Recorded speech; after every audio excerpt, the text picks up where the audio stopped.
Hey, what's up everybody, and welcome back to News Dose. And it's really starting to sound like Sony has something planned for the end of this month.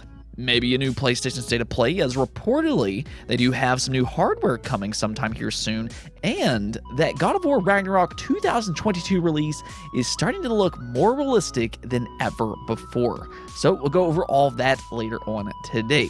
Also, a pretty interesting Nintendo leak made its way online, as well as a game from one of their key franchises might be getting a new entry rather soon, depending on if Nintendo actually feels like releasing it. I'll kind of explain that here in a bit as well, but other than that, let's just go and get right into things, starting off with some Xbox Bethesda news, as Bethesda has been making waves over the last 24 hours, giving new details for some of their upcoming games, including the much anticipated Starfield.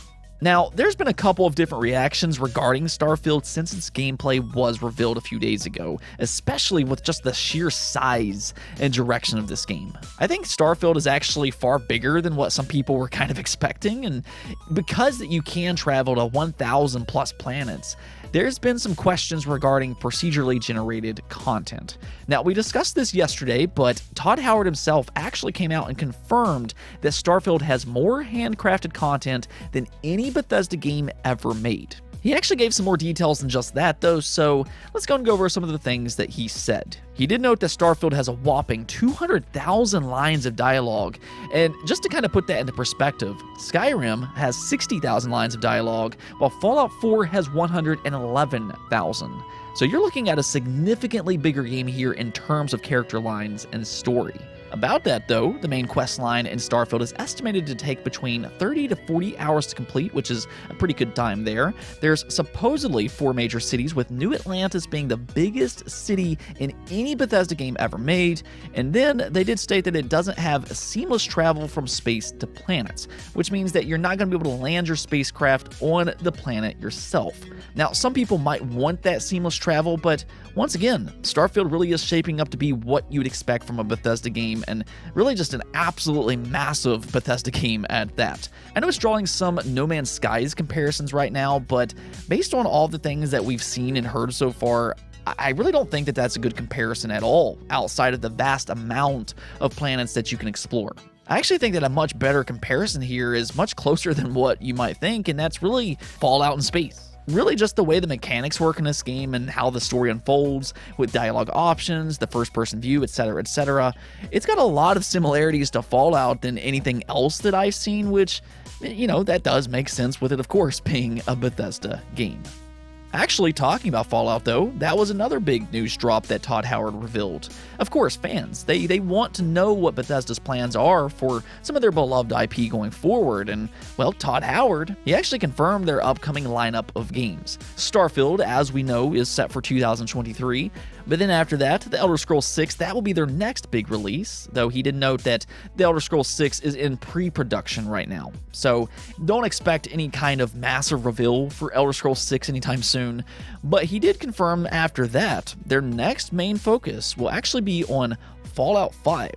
So that there is probably the next 8 to 10 years of Bethesda's lineup. If anything, if you're a fan of either The Elder Scrolls or Fallout, you do have something to look forward to, even, yes, if it's going to be a long wait, which I very much expect some of these games to be. The way I look at it, though, is that at least you fans, you have confirmation that they're going to continue to make these games going forward. I mean, here I am, and I've been waiting for 2 long decades to get a non-nuts and bolts Banjo-Kazooie.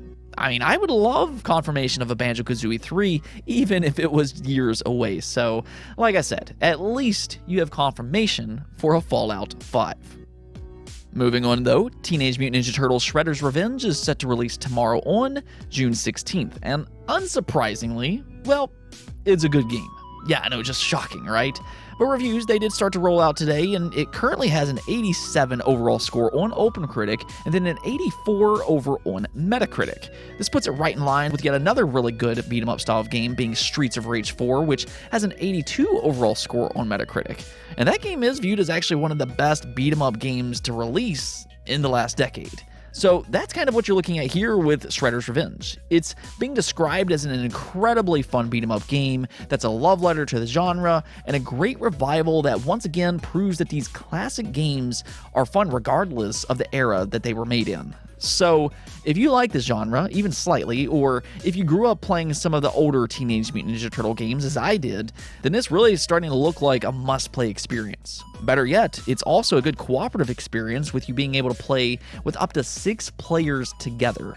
And oh, by the way, Shredder's Revenge is also launching directly into Xbox Game Pass. Yeah, Xbox Game Pass is getting yet another really good game here day one. You just gotta love being a subscriber, but nonetheless, regardless of how or what platform you play this game on, definitely check this game out tomorrow when it releases on June 16th. Let's go and talk about PlayStation though, because it's really starting to sound like they have something up their sleeves for the month of June. We first started to hear about this last week when Bloomberg, they posted a report claiming that Sony was going to reveal God of War Ragnarok's release date somewhere near the end of June. Well, as Tom Henderson previously said in a response to that report, that seems to line up with some other announcements that they have planned for the end of June as well. And the thing about that is that he did post a report today confirming what he was talking about. And that is that Sony is reportedly looking to reveal new hardware around the end of June. Now, it's actually a quote-unquote genuine professional controller.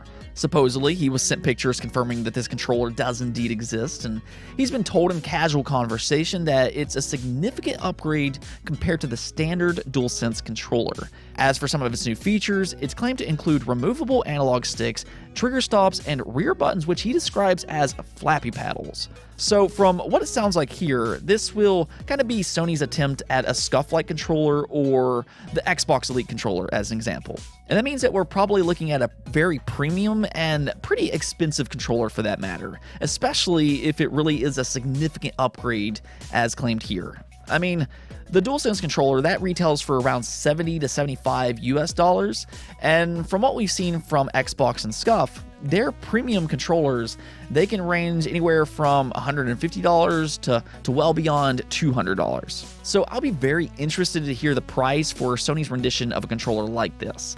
I'd love to see them get down the price as much as possible and give us an affordable option, but I mean, with a controller like this, don't be surprised if it is quite expensive. Either way though, it's really nice to hear that Sony might be making an attempt to make a controller like this.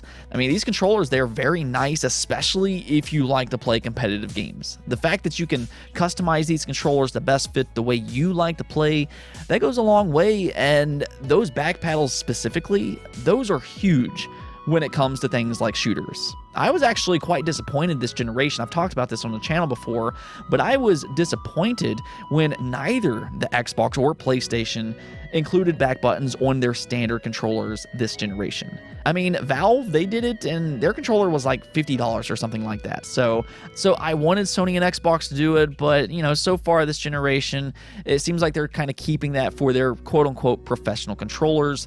Though, to be fair, Sony, they did release a back button add-on for the PlayStation 4 controllers. That was actually brilliant in my opinion, but nonetheless, one of the reasons that this story is just so interesting goes beyond just all that. Because again, this kind of lines up with what we're hearing about God of War Ragnarok as well. Supposedly, they are planning to announce its release date right around the same time frame at the tail end of June. At least that's what's being claimed so far, but you know, this hasn't really stopped all the discussions surrounding the release date of this game and whether or not it will actually release in 2022.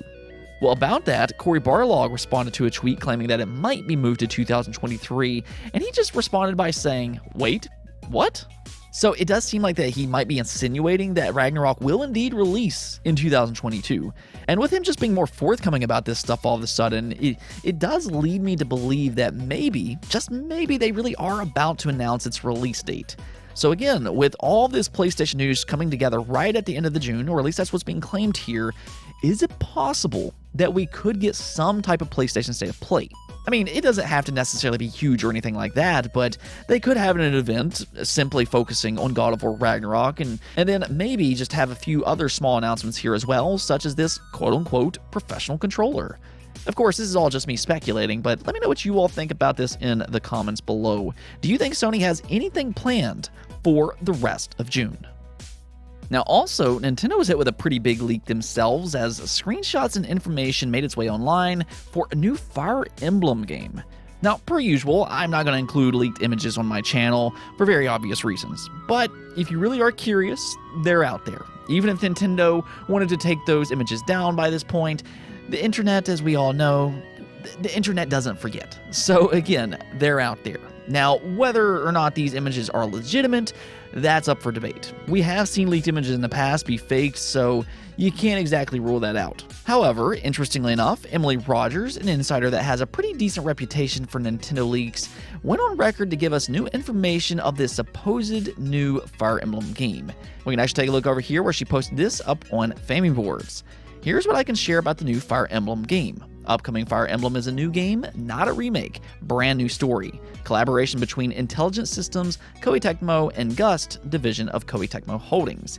Gust heavily assisted with the visuals and graphics. Graphics are an improvement over Three Houses. Originally intended as an anniversary game to celebrate Fire Emblem's 30th anniversary, the game has been finished for over a year. Main character, Main Lord, has strange red and blue hair. His mother is a dragon. New Emblem's gimmicks allow players to summon Fire Emblem characters from the past for your squad. I don't plan to share any more details about this game. Many months ago, Nate Drake teased about red and blue. Everything Nate has teased about the upcoming Fire Emblem game has been accurate. Please be kind to Nate. His information is good and he cares about the Nintendo fan community. So there you have it. And one thing that really stands out about this leak is that she claims that this game has been done for over a year. Though if this is true, I don't think that it's particularly a major surprise to say. Now, the reason I say that is because Nintendo, they do have a reputation of finishing games and then just kind of sitting on them. That way they can just kind of fill in holes in their lineups and just space out their games. It's actually really smart when you start to think about it. Metroid Dread, for a long time though, this was a game that was rumored to be one of those games that Nintendo was sitting on. But if you really want any type of confirmation of Nintendo doing this type of thing, look no further than the upcoming Xenoblade 3. I mean, this is a game that was originally set to release this September, but then out of nowhere, Splatoon 3, that game got delayed to September, and then Nintendo, they just decided they were going to casually move Xenoblade 3 into July. I mean, have you ever heard of a big AAA game like that releasing earlier than expected, 3 months earlier than expected? No, that's not a very common thing at all. Instead, we're actually used to hearing about games getting delayed, but this does point to Xenoblade 3 being finished, and they were just kind of sitting on it, and that's why they were able to release it earlier than expected. So them having a new Fire Emblem's game finished up for an entire year and just sitting on it, it's certainly not out of the realms of possibility when you're talking about Nintendo. As to when they'll actually announce this game though, if it indeed exists, there's the big question. You know, if they do have a Nintendo Direct this month, which I'm still crossing my fingers that we'll get that announcement rather soon, then maybe potentially they can announce it there. With Zelda Breath of the Wild 2 being pushed into 2023 though, it does leave some space for some other games to release this year, so maybe they're preparing to give us an announcement alongside a release date for this game sometime soon. For you Fire Emblem fans out there though, let me know if you're excited about all this. Of course you have that Fire Emblem Warriors game, but a mainline entry? Yeah, I'm sure that's just a little bit more exciting to say the least.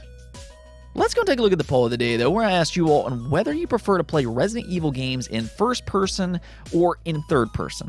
This is a unique franchise where they've played around with the camera quite a bit, so I wanted to know your all's thoughts here. And as you can see, the overwhelming majority does prefer that third person view. 61% of you did vote for third person, while only 17% of you for first person, and then 17% of you said that you don't play Resident Evil games. Now that right there needs to change because these are amazing games.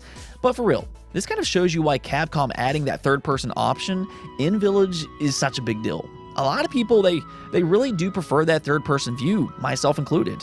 I know some people, they do believe that first person makes these games more immersive, and I'm not going to argue with that, but I think that these games, they feel really good in third person as well, and it adds a little bit more character to some of the protagonists.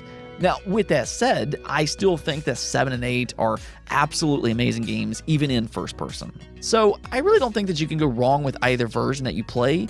It really just all kind of comes down to preference at the end of the day. seeing just how many of you all prefer third person though, I think with that in mind, I do hope that Capcom, they continue to give fans options on how they want to play these games like we're seeing with Resident Evil Village. Anyways though, that's it for this episode, but if you liked the video, don't forget the bell notification and subscribe button for more content just like this. Also, if you'd like to support the channel through Patreon, thank you for making this content possible. Peace out.